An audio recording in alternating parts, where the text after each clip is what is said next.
Other interesting political news, you have Vivek on Louder Crowder discuss trimming the fat from the FBI.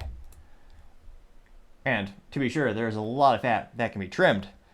Now, in terms of the text before the actual video, and again, I appreciate your patience as we try to find a new solution for a picture-in-picture software, production software to be specific so we can do it in actual production and not post-production.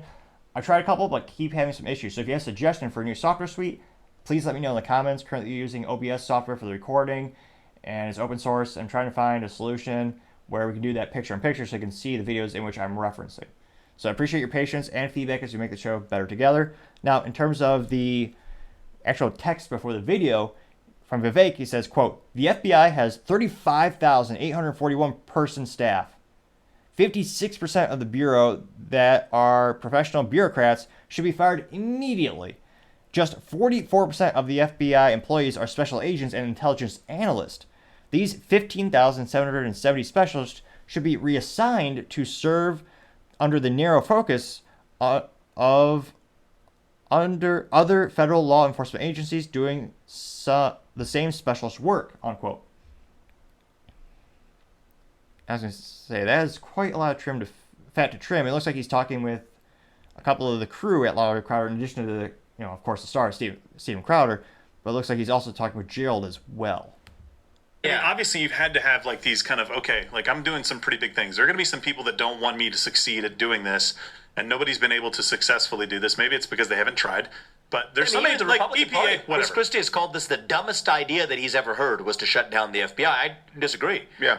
I respectfully disagree. I think the dumbest idea I've ever heard is when they found how many terabytes of pedophile pornography on CIA computers that there were no mass layoffs. No. There were some FBI too. And yet these are the same apparatus that's supposed to be going after it. Yeah, exactly. On the other side. It's so disturbing. Like, how about at what point do you say, oh, okay, you cease to exist because you're committing the grossest evil? And this is where other people, and it annoys the heck out of me when I see other Republicans, we're going to get in there and fire Christopher Wray and like try to act like a tough guy. I mean, what is that going to do? Yeah, exactly. I mean, come on, you're it's a checking headline. That's what it is. That's all. And you're trying to use some emotionally, and I see these people behind the backstage before the debates, man. It's really sad. Yeah. But then it comes on, there's, I will fire Christopher Wray. Yeah. And to what end? Because you're going to get James Comey 2.0? Yeah. The machine is what the rot is all about. That is the Leviathan. Now, this is also very practical for me. You can't just offer a slogan, say, shut down the FBI. I'm serious about this. 35,000 employees work at the FBI, the failed Bureau of Investigation. It is still, by the way, the J. Edgar Hoover building that people walk into in Washington, D.C. Can you believe this? It is still honoring his legacy. The same guy who collected tapes and threatened Martin Luther King with suicide. The same guy that's now going after concerned parents, calling them domestic terrorists. Yeah. That's still the same legacy they're celebrating. 35,000 employees. 20,000 of them are bureaucrats in back office functions, which is where the rot and the corruption comes from. 15,000 of them are agents on the front lines. I say put those agents where they will be more effective. The U.S. Marshals have actually been far more effective in going after child trafficking and related cases than the FBI has. Fine, move some of the 15,000 there. We've laid out a clear plan to do this. Financial crimes, complex white-collar crimes. People at the FBI have no clue what they're doing because the guy who was doing child trafficking today is doing counterterrorism the next day and is doing financial crimes the day after that. There's no specialization anyway. Move them. There's a separate part of the Treasury called the Financial Crimes Enforcement Network. So move people to the exact places where they can precisely do their jobs. And it's not a coincidence that when you have the loss of that specialization and the over-bureaucratization, that's when you see the corruption. Yeah. So it's not like we're happening to get lucky solving two problems at once. The two problems go hand in glove together. The ineffectiveness and the bureaucratic bloat is itself a formula for the corruption. Because you have a bunch of people showing up to work that shouldn't have been at work. They find things to do that they shouldn't have been doing. Yeah. And so, yes, it's going to take somebody who is willing to get in there and gut it. Incremental reform will not work. No, it won't work. Fire Christopher Wray is a false premise. It is a false lie. You're being lied to, and their job is to dupe you. They're trying to distract you to make you feel like they did something, and they didn't. So that got about 250,000 views, and I wonder, will the comments be positive, negative? Let's dive in and find out. Now, it looks like somebody named of Mark Willey saying, quote, "Here you go again. What precisely are the positions of the FBI which you are lumping together under the label of professional bureaucrats? What job functions do they perform? How do you determine that 100% of them are expendable?" Unquote. This person got 11 likes.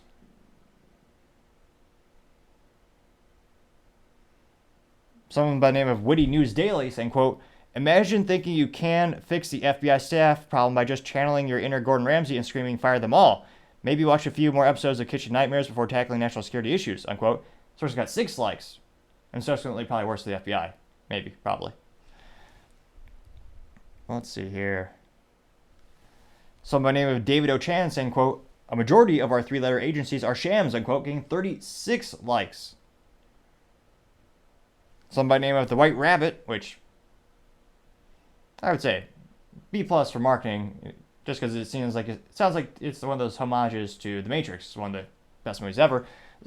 This person says, it should be used in the right way, not weaponization against America.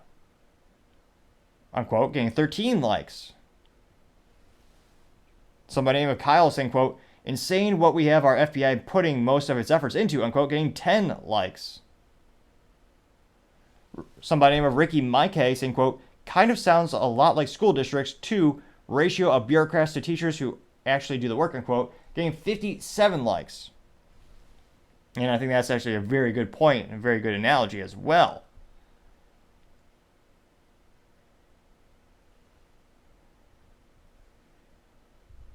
Somebody named of Rocco Carfano saying, quote, love this. These are the discussions we should be having.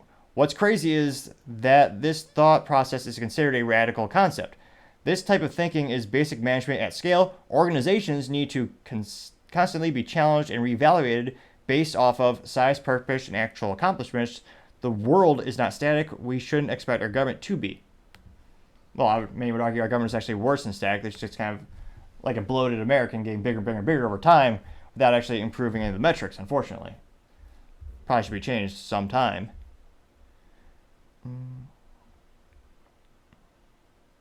Somebody named Riata Michelle saying, quote, most all government agencies could get rid of about half of their employees and still manage to function, unquote, getting 22 likes. Let's see here. A lot of comments are getting between 0 and 4 likes, just all agreeing with Vivek. Okay, we do have a contrarian, somebody named LK111 saying, quote, just stop your comment, unquote, getting 4 likes. So a couple contrary. But a lot of 1 or 2. A lot of the people saying them, then the IRS, go after them too. A lot of people just saying there's waste everywhere. You trim the fat.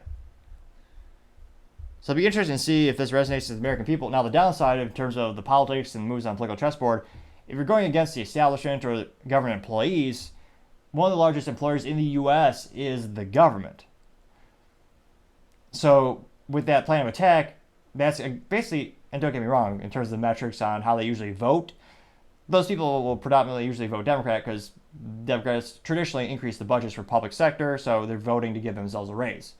So it's not as if, well, I would say, it's not as if he's giving up that whole segment, but I guess a good point of contention would be that segment was never going to be with them, kind of like United Auto Workers. For decades, they've been voting in people, politically speaking, who are left-leaning or more Democrat. They've never, as far as I can tell, ever did a public endorsement of a Republican nominee or actually paid and did funneled money for those types of campaigns. It's quite the opposite. So it'll be interesting to see if this increases the votes for them, or is this going to increase your outlook of Vivek, or do you think it'll decrease his odds of getting elected?